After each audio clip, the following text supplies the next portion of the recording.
and we are live. Happy Friday evening, everybody. I hope you had a great day. I hope you've had a lovely dinner and you are sat with a glass of wine and maybe a blanket over your knees. Here in Londinium. There she is. Okay. There she is! Good evening. Evening. How the devil are you then? I'm not quite sure what time zone I'm in, but that's fine. Yeah, good. Yeah. Good. You look very well. Thank you. Thank you. It is all good. We'll give a few people a couple of minutes to join us. Yep. I think. I never get this angle right on my screen. No. I always end up chopping my head off. Yeah, well, I'm just moving mine around to try and get it a little further away from me, but yeah, it's Friday. Yeah, exactly. We do. Anyway, hello everybody. As I said, I hope you've had a great day. It's Friday night and we are live with Liz Fenwick. There she is. And we're going to be talking about this phenomenal little tome. The first one. I'm so pleased I have this edition. So again, thank you very much for this. Yes, as opposed to this edition. There are so many different sort of editions and covers these days, aren't there? There are. Well, it's trying to meet the market where they want to be. And although I'm told on the next book I'm getting one cover. Oh, okay. Right. Okay. And I said, as long as it doesn't have the back of a woman on it. Ah. Tell us about that later. We'll tease that one. Gosh, yeah. So The Secret Shore. It is a dangerous time to fall in love, isn't it? Sure is. It sure is. Do you want to tell everybody? I'm sure everybody has read it, but go on. Pretend I'm in an elevator and give me your elevator pitch on it. Go on. Okay, try and do this without swearing.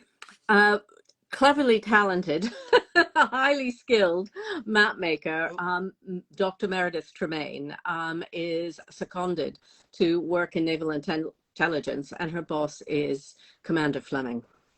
Yes. And while she's working for him, her mother goes missing, and her mother lives down in Cornwall. Mary herself is Cornish, and so Fleming sends her on a little project. And while she's on the little project, she's to investigate her mother's disappearance. That she does. Yes. I did love it. I'm going to dive straight in and we're going to talk about the role of women in World War II. Because I think this is something that you do so well and you illustrate in very different ways. You know, we've got Mary, who is leading the charge as a woman in a man's world. Yes. She really, really does. But then all the other supporting women, I think, you know, just sort of give you the other sort of characters, stereotypes of women in World War II. I mean, it was a rapidly societal sort of changing time, wasn't it? It really was. And when I realized how much it was, a few years ago, I was asked to write the afterword for Pan Macmillan's collector's edition of Ross and Demelza in the Poldark series. Oh, I love that series. Yes, huge honor. But I thought, what is it that you want to know when you finish those books? So it was a deep dive into a different type of writing that I hadn't done in a long time. Yeah. And one of the things I realized is he did so well is show his world that he was living through when he was writing the books, writing about a very different period in time. Yeah. And of course, he was looking at all the changes that had been wrought about during the two world wars, and particularly World War II. And it was really eye-opening to me to see how many changes actually took place, because my understanding of World War II, having grown up in the States, is a very different experience. Yeah, it is. I mean, what really struck me was the way Mary takes things forward, because women have moved forward. They have taken on the jobs, you see, of we've got the Wrens going, we've got the ACT, all the land girls are there, and they are running the country on the quiet, basically. Yes. But I think it was the first bit when she first goes down to Cornwall and she's packing, and she packs 2 full-length gowns. Yes. And I'm going, oh yeah, she's still going to dress for dinner. Of course she is. Yeah. And I just thought, oh, hang on a minute, that's still happening. Yeah. What an interesting time to be packing a boiler suit. Yes. And 2 evening gowns. Absolutely. As one does. I'm just, because I'm always sort of, again, I'm a terrible overpacker when I go away. And you always see on television, don't you, 1940 suitcases, quite small. Yes. And people used to just put all their entire lives into those small suitcases. Mm-hmm. And I'm like, a ball gown to me would take up at least one of those suitcases by itself, let alone anything else. Yeah. Yes, but that style would have been a little bit sleeker. Yes, absolutely. Yes. We tend to think of the later war years and going into the 50s, which had a much fuller silhouette. Yes, true. But no, I mean, and then the first time that she is introduced to everybody down in Cornwall and the crew, they are expecting a bloke to walk through the door at all turns, and then in she walks, this vision of gorgeousness, and all their jaws hit the floor. Yes. So good. No, it was absolutely phenomenal. I mean, the women really are the unsung heroes. They are, and I think what really made me passionate about it was when I started doing my preliminary research. I thought, well, what did geographers do during the war? So I did a Google search, came across an academic paper, and it was when I looked at that and saw there was only one woman mentioned. And that was a Margaret, well, it was a Mrs. Godfrey. They didn't say who she was. And at that point, I didn't know it was Rear Admiral Godfrey's wife. I didn't know that she had been one of the people who had founded the Inter-Services Topographical Division. All this stuff that she was phenomenal about. I knew none of that. And so I went down the rabbit hole of research, and there was a wonderful article written about women. Eventually, I got to one about women in geography. And the Women's War Memorial. Have you seen it? Have you been there? Yes, yes. Yeah. And when it was unveiled, there were a couple of the women there, and a journalist said to them, how do you feel about it? And said, well, it sums it up quite well. We were told to hang up our hats and go home. Yeah.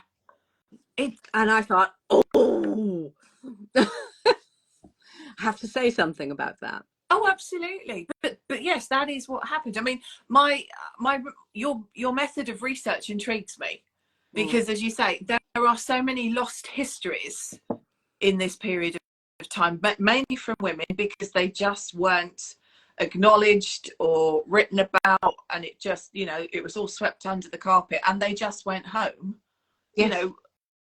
Finding whatever snippets you have found, must be so precious, because there isn't that much left, is there? No, because a lot of the women, again, diving deeper into this report that was done by this emeritus professor, they only contacted initially 15 women from their membership roll. And a couple of other women then got onto the survey of what was done during the war, because they were married to a husband who was a geographer. And he said, wasn't this what you were doing? So a lot of them just kind of dismissed the work that they did during the war. And it's only now that academics are digging and scratching and finding this thread of what they did. But, I went down so many rabbit holes, because once I decided that Mary was going to be a cartographer, I needed to know what she knew or what she would have studied. Coming through in the 30s. Yeah. So then you go down the rabbit hole that geography wasn't a proper subject at Oxford until exceptionally late. And once it became a proper degree course, all the men went into it. But until that happened, it was primarily women, and women who were teaching, who were trained. So they'd take certificates in geography. Right. Okay, so Mary was, at the time, she would have been one of the trailbreakers. Yes, well, she certainly, you've certainly given her that character of breaking every boundary that she possibly can do, because obviously, you know, when you think of women in World War II, all I think of is the girls at Bletchley Park. Yes. You know, and that's a phenomenal. Have you been to Bletchley? No, I haven't. It's on my list of things to do. Oh, excellent. I'll take you. It's marvelous. Okay. It is phenomenal. But, you know, just to sort of see where all, you know, the war was won in these little tiny huts that were freezing cold with, you know, these strange machines that I certainly don't understand because I don't do numbers.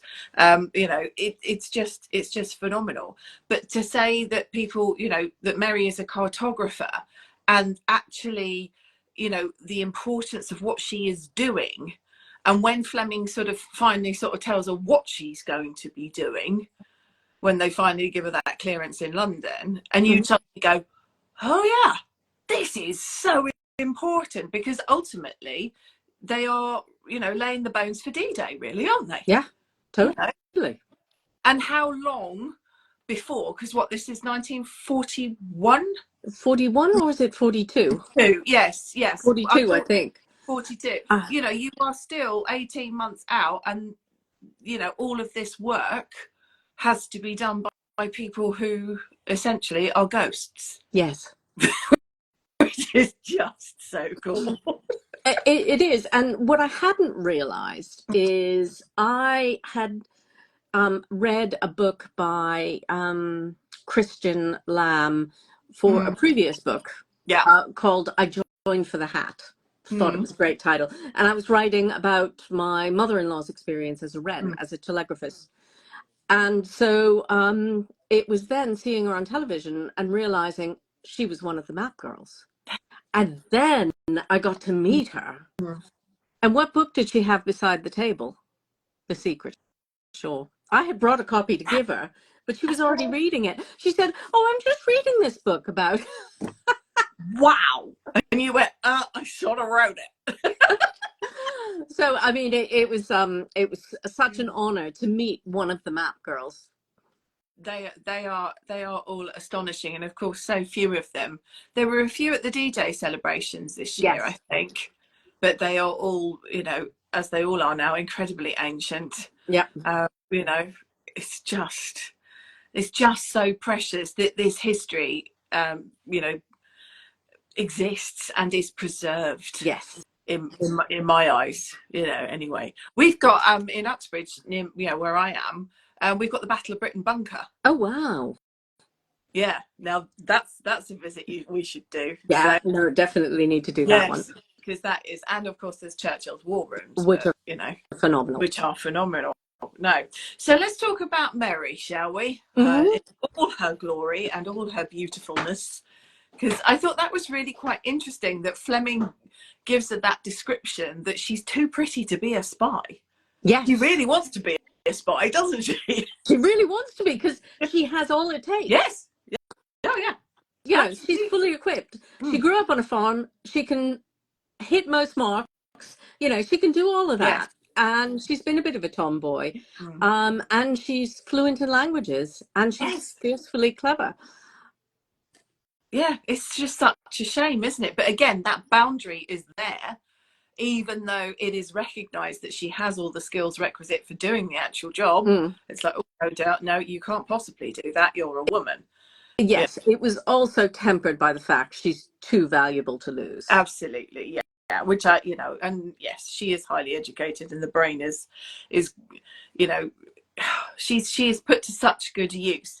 But what I liked about, well, I don't know whether I liked about it. I think I got slightly frustrated with her single-mindedness of, you know, I am going to never get married, never have children, because I can't have both. Yes. Well, you know, and I know she's sitting in that lane because it was a societal expectation and frowned upon. It was also the situation that if she wanted to become a professor at Oxford as a woman, she couldn't be married. No. You know, had she gone to willing to go to another university, there were some that were beginning to think this might be all right. Right. But it was only just then on the change, because even a woman of her education and her level of teaching already, it would have been assumed that if she got married, maybe she might teach, you know, junior school. It's just incredible, isn't it, that it's really only what I suppose 2 generations ago, that we were all in the same boat. Yes. Yeah. Nah. Yeah. I sort of get it, and I don't. I find myself looking around. I find myself looking around and thinking how much society has just, even 10 years, for the better. And I don't know, cut out or buffering. Not. Yeah, we're buffering. It could be me down here. We seem to be okay again. No? Yeah, you're back. I'm back. Jolly. Can you hear me? Yes. Okay. No, I just think the world is... I think the world's sped up so much. I think the fact that we're so connected now, that it's hard for large swathes of the population to remain unknowing. Yeah, no, it is. Do you think she... I mean, she seems to be caught again between duty and restraint, isn't it, when it comes to love? Yes. Because she knows that, you know, falling in love with the wonderful Jake will break every rule that she's ever put, and every rule that, you know, the world has put on them, I think. Yes. Yeah. And I think she struggles with that. But what I liked about Mary is her modern mind. Yes. The fact that she acknowledges her attraction to him. She acknowledges exactly what she wants to do to him. You know, yes. Lovely. You know, and, you know, there's an itch and I'm going to scratch it at some point. But, you know, but she still goes, nah, I'm not going to do it now. You know, at the start, she recognized. I thought that was an incredibly modern perspective for that time. I think the more I read stories of women of that time, there was an awful lot more Marys around. Okay. And you did have a certain divide, particularly if they were younger women, who were very much on the, we'll keep everything at bay, we may fall in love, but unless we're totally overcome, we will not cross that barrier. Whereas Mary's 27, and she's also had a very forward-thinking mother. Yes. So, but I think a lot of women in the academic world were very much still coming out of the rights for women movement, which was all about free love, as well. And, you know, so I think looking at where she was situated in life, it wasn't that unusual that she would think, oh, well, I'll have my itches scratched and I will still remain focused on my career. But I won't be chained to the stove in the kitchen. No. No, definitely not barefoot. No, definitely. But yeah, I just think it's very sad that, you know, obviously that she has to do it, but that's with hindsight and from where we are now. What I did like about her as well is the way that she uses maps to navigate all of the levels of her life. Yes. They are her touchstone, aren't they? They are, totally.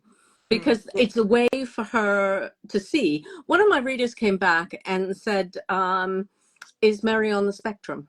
Oh, interesting question. And I thought, maybe she is.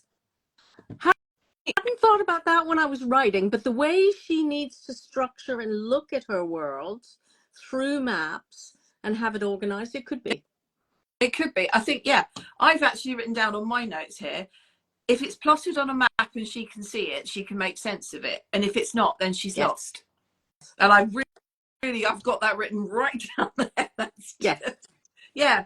Oh, wow. Yes. She uses the maps to completely make sense of everything. Yes. Which is just phenomenal. Okay. What else did I say? Oh, boats as well. I know she grew up on the farm. But of course, rowing is not exactly a lady. Was it really a lady sport in the 40s? Yeah, it was. It was. Oh, okay, right. Ah, Yeah. cool. Yeah. All right. Well, she, the way that she handles those boats around those creeks. Yes, and living right near it, you have to be able and competent on the water. And she was, and of course, she came from a well-to-do family background. So, I mean, there was the sailing boat as well as the rowing boat, and all those things. Okay. Now, you see, I'm a Devon girl. You see, I do tractors and, and combine harvesters and cows. So yeah, I'm more inland than water myself. Here, you will find the farmers on the water as much as anybody else. Yeah.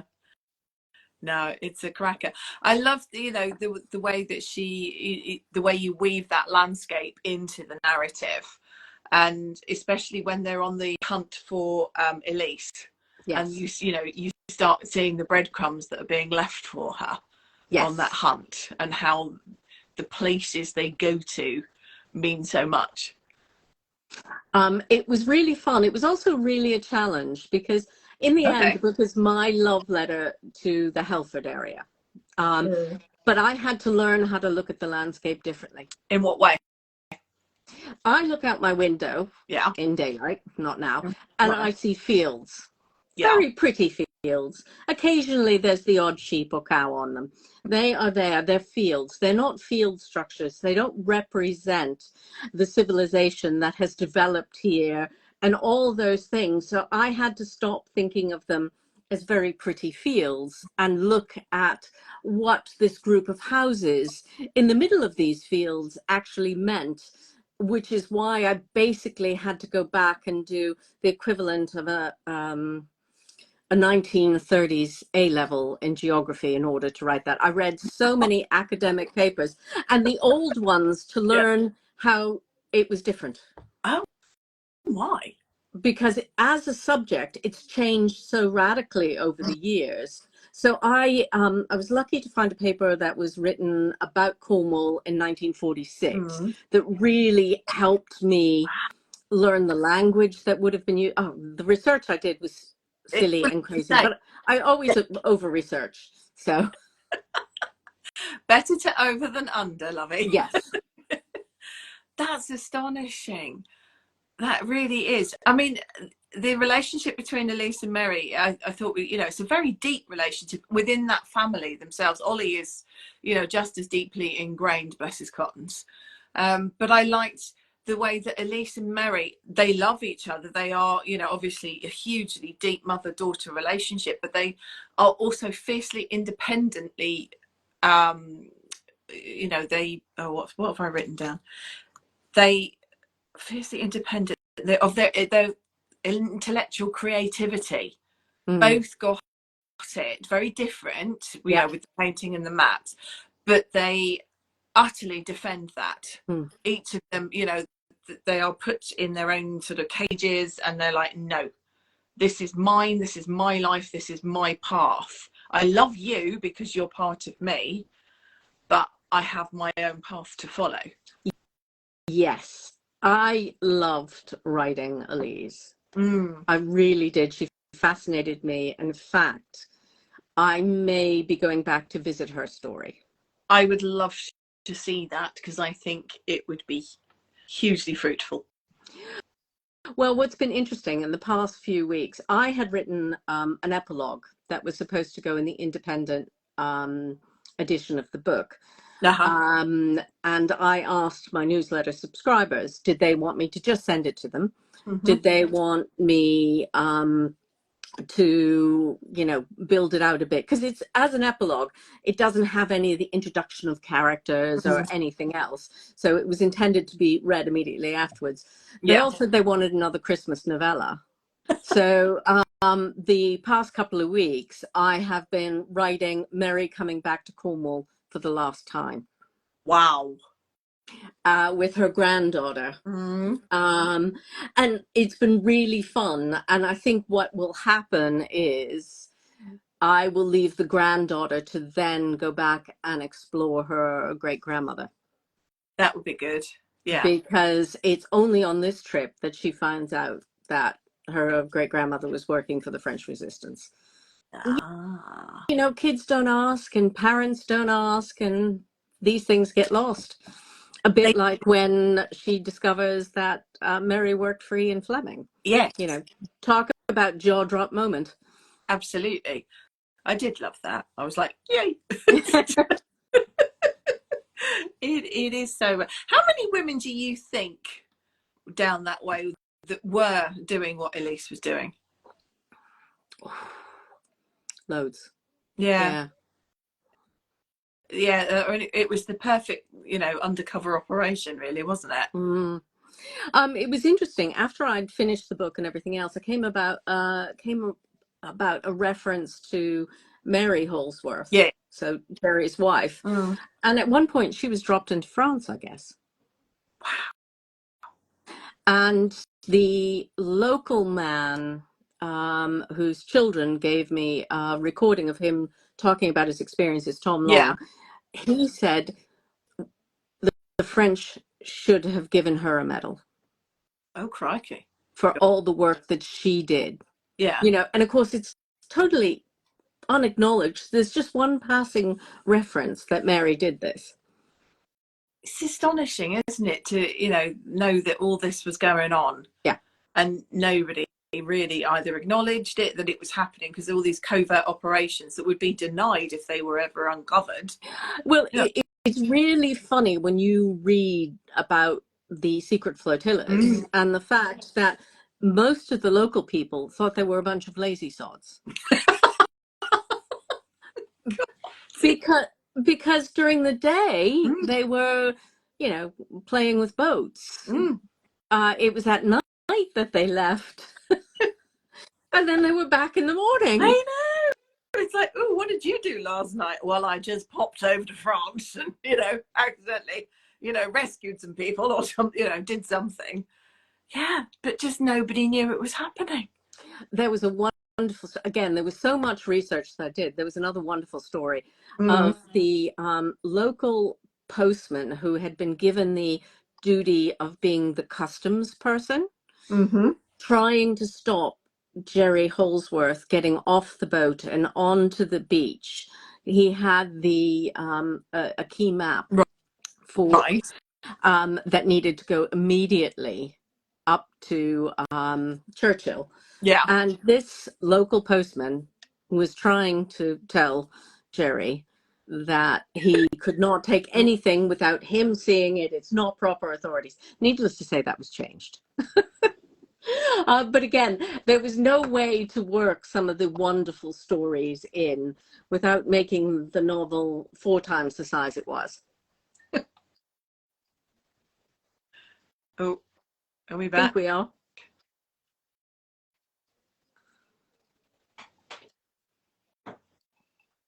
Oh, yeah. And in case you want to know, it's pink gin. Excellent. Jolly good. got to be done. Absolutely got to be done. Exactly. So how important was it for you? Because you've used a lot of real people in the real names. Was that, again, part of the love letter to the Helford area? Why did you use so many real people? Well, there were a lot of reasons. I mean, when I first pitched it to my editor, she said, "Do you really want to use Fleming?" And I said, "Well, to be true to the history, I have to." Yeah. And she said, "Okay, good luck with that." And then as I'd written the first draft and I'd used their names, I thought about changing them. And then I thought, aside from Tom Long and a few, the Imperial War Museum had some wonderful recordings of Holsworth, Brooks Richards, and so forth. So I could hear them, but it was Tom Long's that I listened to on repeat so that I heard his version of what happened. I thought, I want to honor these men, even if I don't know what they said. I do know that they were incredibly brave and risked their lives every time. So in order to honor them. Yes. At least you've got that kind of oral history that does life. Oh, are we buffering again? We're buffering again.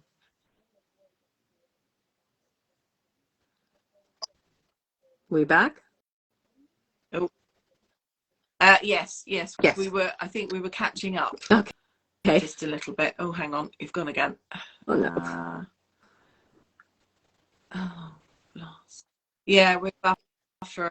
Yeah, it's probably raining somewhere. Oh, there's plenty of it around. There we go. We're back. Yeah. Yes, we're all back. Yeah. So Mary and the men. Yes. Because she is this flower in the middle of all this sea of blokes, and yeah, you've got Fleming being all enigmatic and in charge over there, and then into this there is Jake, who is the most delicious of characters. Yes. Yeah, I did. Yes, I think delicious is a good word for Jake. There is a deeper, admiration, I think, for what he's done, because he is, he crossed the border, didn't he, to fight? Yeah. It was funny. I was talking about it yesterday because a friend that I haven't seen in 35 years was in London, and I was saying that the person she introduced me to, her father had done just that. Really? Wow. And I had held on to that story for 35 years. Yeah. And then researched more to find out, because I didn't realize that her dad had to give up his US citizenship or any of that stuff that they sacrificed in order to join the fight. It's astonishing, really, isn't it, that they felt so strongly before, that everybody joined in. They would give up their homeland and part of their identity to right a wrong that they saw at the other side of the world. That's astonishing. Yeah, and there were quite a lot of them that did it. And in writing Jake, there was a wonderful Pulitzer Prize winning journalist who Ernie Pyle, I think his name, and he wrote these most fantastic missives back. And that's what I kind of modeled Jake's on, because the voice in those dispatches is quite folksy, not this, quite polished gentleman. He is, and they are very chatty. I think, yes, folksy, chatty pieces. And I thought, oh yeah, we forget about those bits of propaganda, propaganda or whatever you want to call them, that were being written, that were being, fed, so that the Americans would join them. Would join in, and do what they did. But yeah, you forget that. And then you've got that side of Jake, which you think, yeah, okay, he writes like this. But then the highly polished operative and soldier, and you think, oh, okay, there you are. That's two very different sides to a character. And then a man who utterly is bowled over by Mary. Yeah. But is always there. I think he really proves himself as a friend and a companion, and as a general good egg before anything kicks off, really. He does. And I think, thinking of how he's been raised and everything else, he's basically been raised in a household of women, because his father died early and everything else. And I think all of that kind of plays into how he walks into, well, I think he fell instantly in love with Mary. But just played the waiting game. He did. Yeah, the fact that he cooks as well as he does, then yes, the female influence is big on this one. Yes. But yeah, I just think the two of them are such strong, independent people that are like two magnets. They just have to be together. They cannot not do it, and that is the gloriousness of the love in this book. It's just, it breaks your heart. It really does. But then there's the crew. Yes. Oh, the mouse is true. I know the mouse. And that's the thing, that there was a review on Amazon who literally, was terrible about the whole thing and about all the stuff that's made up. And she mentioned it. I was like, the mouse is true. Yeah. The mouse is true. You can say whatever else you want, but the mouse is true. It was just such an astonishing story. I thought it's got to be true. And then when I went through your author's notes, yes, it was. No, and for me, that became the heart of the book. Yeah. Okay. Yeah, I can see. Yeah. That whole interaction with Mo and Mary, and here is a man who has lost so much and is risking so much, including conquering his own personal fears in order to do this. It's not stay safe, it's be brave, Totally. Do you think the boys, I mean, they accept Mary very readily, don't they? Yeah. I mean, she proves herself over and again, and they just sort of get on with it, which is lovely. Do you think they sort of see her as almost like a big sister? Possibly. I think also Mary does have a bit of the school mistress about her. Let's be honest. She's taught enough people along the way, including a lot of ministers and everything else. So I think there's that. So big sister, school mistress, we don't mess with her. But yet they cared about her greatly. She became such a part of who they were. Well, she fits into that team so well, and doesn't say, "Oh no, I'm not going out in the middle of the night on a tiny boat because I might get cold." She's in it up to her neck. Yeah, literally half the time. But she is a superwoman, and I think that. I suppose you would call her plucky, wouldn't you? Really, back that time. Yeah, you would call her plucky. But I suppose in a way, I kind of thought of my mother-in-law. You just did it. Yeah, you don't think, do you? You just do. No, this is what needs to be done. I have the skill set that can make it happen. Then I'm just going to do it, because my little role is nothing compared to everything. And I think that's something we've lost a bit at the moment. Right. We all think that we don't have a role to play, that anything that we do doesn't matter. And I think the opposite is true. I think everything that we do matters, from the smallest smile to the downtrodden person that's walking past you. Matters. Yes. Yeah, it's that it's the butterfly wing effect, isn't it? And the ripple will goes out into the universe and makes a change somewhere along the lines. But yeah, I mean, Mary deals with loss. Obviously, we've got Ollie, bless him. I know. I loved him. I did too. Yes. But and then when she meets the girlfriend whose name is Caroline. Thank you. Yes. Yeah. And those letters between the two, I thought that was the softer side of Mary came out, because she was just like, you two were, was so perfect together, but you didn't get the chance, kind of thing. That kicked me in the guts, didn't it? Good, that meant you cared. I always care. Yes, I know. Well, you can read an emotional scene and not be kicked. Yes. Oh yeah. And I read a couple of books this summer that absolutely undid me.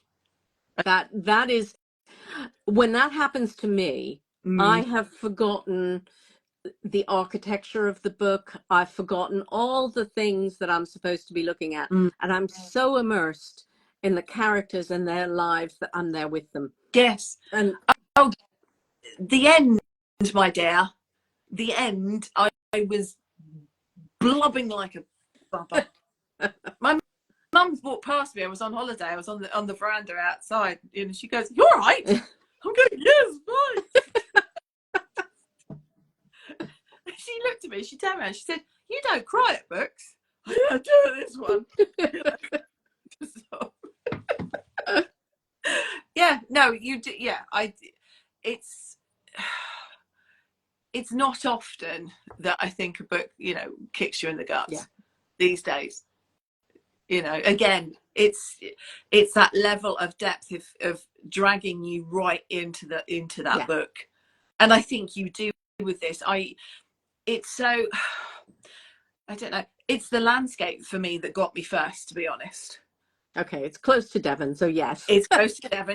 Yes, I've got cousins in Cornwall. It's, you know, I understand what it is, but it's the way that you write that landscape that took me right back. You know, you've got Frenchman's Creek round the corner. It feels like a Du Maurier. You've got, you know, the way the fog and the mist come up, and I'm like, oh, I'm there. You know, yes, I remember this, and you can smell it. But that only comes, I suppose, from you know, seeing it every day and living it. Well, I also rented the cottage that Mary had. Well, I've rented both cottages at the ends of Frenchman's Creek, one for a different book. Okay. It really helps to actually physically stay in a place like Frenchman's Creek. Right. So when we read Du Maurier's, of course, she spent her honeymoon there on a boat. So when she describes it, you're there because she knows it. And you can't get that from even just walking it. No, but also the natural world carries on, doesn't it? You know, the seasons change, you know, despite what is happening in the war, you know, despite what is happening, you know, with family and people not being around and everything, you know, the landscape just continues to change. And it gives you that sort of anchorage, I think. You know, this will always stay the same. The world is changing around us, but the tide will come and go. Yes, that will always happen. It will happen again tomorrow, depending, you know, whether somebody comes back from a mission or not. No, it is. It's. I just felt it was obviously a character in its own right. That was all. Yeah, well, it was a love letter for me. This has become home, and I had to write this story. I had to tell the secret flotillas. I felt it was my story to personally tell because of my proximity here. What I didn't have, because I've known about the flotillas for a long time, is I didn't have a way to tell it until Mary arrived on the scene. And of course, the Mary I thought I was writing, this book was not an easy write. I wrote 40,000 words, realized it wasn't right, deleted it. Wrote 55,000 words and realized she would not go to the ending that I had imagined. And I don't know much. I'm not a big plotter or anything else. But I do know my end. And I gathered my nearest and dearest, Bridget Cody and Deborah Harkness, and I got them on FaceTime, and I said, what am I going to do? They said, talk it out. And I said, I either change her or I have to trust her and write not knowing the end. Oh, okay. Oh, a leap of faith happened. It was. I didn't have a map. Oh, no. Oh, crikey. That's something. Yeah, so out of that 95,000 words that I had written, I'd say 5, which were descriptions of landscape. There you go. Landscape. There you go. Bronson. Yeah. Interesting then. So Mary has almost written herself. She pretty much did, yes. Oh, she's cool. She's cool. Who would play her? Oh, well, this question's been asked to me because it's been optioned. Oh my goodness. Right. Haven't you heard the option story? It's almost better than the book itself. No, it's not. No, the option story is really fun. I knew it was an option, but I haven't heard the story. So kick off the story. Okay, I'm on a train up to London, GWR. I am finishing the first draft of the ghost story that's out in 13 Cornish Ghost Stories now. Now I'm working away. I'm in first class. I got my elbows out and I'm beavering away. Yeah. And we're almost at Reading. All right, yeah. And suddenly the train stops. Look up, notice the people sitting across the aisle. We all kind of nod and roll our eyes at each other as you do. 5 more minutes. the woman in front of me starts chatting to the people opposite. 20 minutes in, they're making another announcement telling us a freight train has overheated on the way into Reading, but it should be cleared. Right.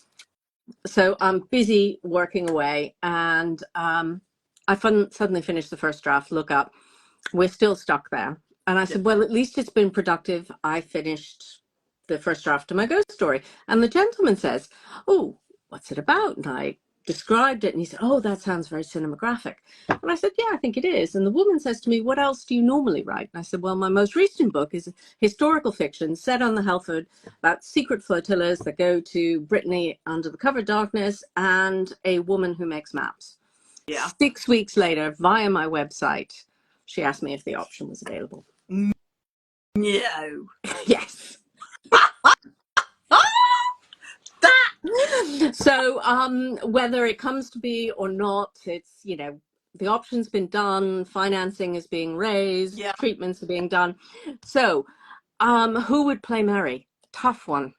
Because, of course, in my head, she has to be somebody reasonably tall. Yeah, she's got to be very tall, slender, and athletic.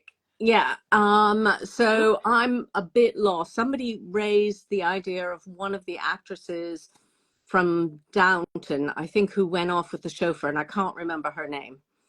Oh yes. Neither can I. I can see her face. Can't think of what she's called. Suggested her. So, you know, that's a possibility. It's fairly early days, and you know, Jake is difficult as well. Yes. Because the person in my mind, but he's now too old, of course, would be the actor Chris, who plays Captain America. Chris Evans, yeah. Yes. I mean, yeah.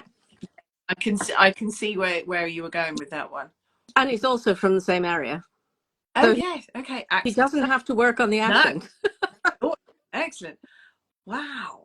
So I don't know. I mean, we have a woman who's bought it, and I made a dream cast list. We had lots of different people for different roles and things like that. So we shall see what happens. Okay. I shall keep everything crossed. Well, we've got at least 5 years before we get the financing and everything in place. So looking at actors and actresses now, it's very hard. No. But I do think it would be a juicy role for any actress to take on. Oh, and the rest. Yeah. She is probably one of the most complex women characters I've read in a story set in this time. There are so many layers to Mary. You know, I think she is so interesting because, you know, she is a woman with one foot in each world, so to speak. Yeah. One in the past of tradition and expectation of what a woman should do. Dinner. For dinner, you know, doing as she's told, etc., etc. But then the other foot is breaking every barrier, is kicking down walls, you know, is saying, this is my life and you can't tell me what to do with it. Really. You know, I think she is a cracking character, and it would be lovely to see her back in whatever form you bring her back in. Well, she's 98, and she is still as forthright. And it's been really fun to visit with her and to see her trying to solve her granddaughter's problems. And she has to teach her how to make a map forward. Perfect for the late great Dame Maggie Smith. Yes. Yes. Definitely. Yeah. What a loss that was today. Oh, I know. Yeah. Oh. God, absolutely. No. Right. Does anybody who is still with us, and if you are, well done, you know, listen to us yabbering on. Does anybody have any questions? We've had some lovely comments, a fantastic option story. Someone's just said, I can't see who that was. I'm sorry. It's Natalie. Oh, that's right. Ruth, my friend Ruth, saying it's an actress's dream role. Yes, you're right, Ruth. It is. Most definitely. But what is next then for you then? What are you up to? I am waiting for the copy edits of the book that comes out next summer, The Secrets of Harbour House, which is dual timeline, 1934 Venice, a poet and a painter. And then the modern day story is at an auction house in Penzance, and a painting of an exquisitely beautiful woman that needs to be identified. Excellent. I'll definitely read that one for you, please. Excellent. We'll be doing this again next year. And I'm already working on the book after that. Yes. Everybody is already obviously 2 books down the line. Yeah. All my authors are going, hang on, did I write that? What's that called? Because everybody's so far away from what they've done. Yeah, you do. If I've got many times what I do is I'll listen to the audiobook again to remind myself. Mm-hmm. Even just chunks of it while I'm driving to the supermarket. Yeah. Oh, okay, yes, that happened. Most definitely. What was just a quick one then? What was your favourite scene that you wrote in The Secret Shore? What's your favourite bit in this?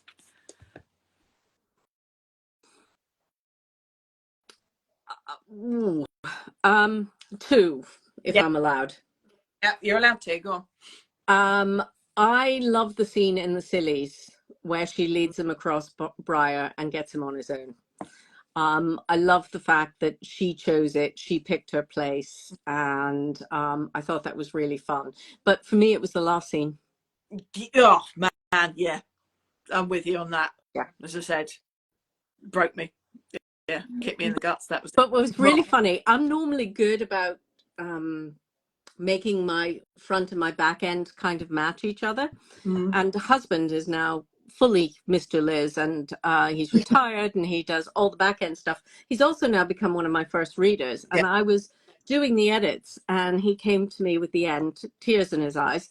Mm. And he said, she needs to drop the map. Okay. Because she dropped the book in the first scene. Oh. And he has to hand it to her. He's a clever boy, isn't he? He is. Wow. God, dear. Oh, Liz, I could spend all evening talking to you. This has been such fun. But thank you so much for sharing everything that you have about The Secret Shore. I think everybody who's watching has got a copy of this. I'm sure they have. I'm sure they have, yes. Oh, excellent. Liz and Claire, thank you so much. Liz can't wait to read it. Thank you, Andrew. Yes, I'll send her it when I see her next. It's my good. But no, it is a cracking read, everybody. So go and grab it. If it's, daft, raining and you need to get to a bookshop, go and find this because you will curl up with it. And if you like audiobooks, the audio narration is superb. I can second that. Yes, it is. It is absolutely cracking. So thank you again so much. Thank you. Pleasure. Go and have another pink, Jen. Work out what time it is. And the rest of you, enjoy your weekend. Liz, I hope to see you very soon. That would be great. In person. And give you a big hug when I do. All right. Take care. Bye. See you soon. Bye.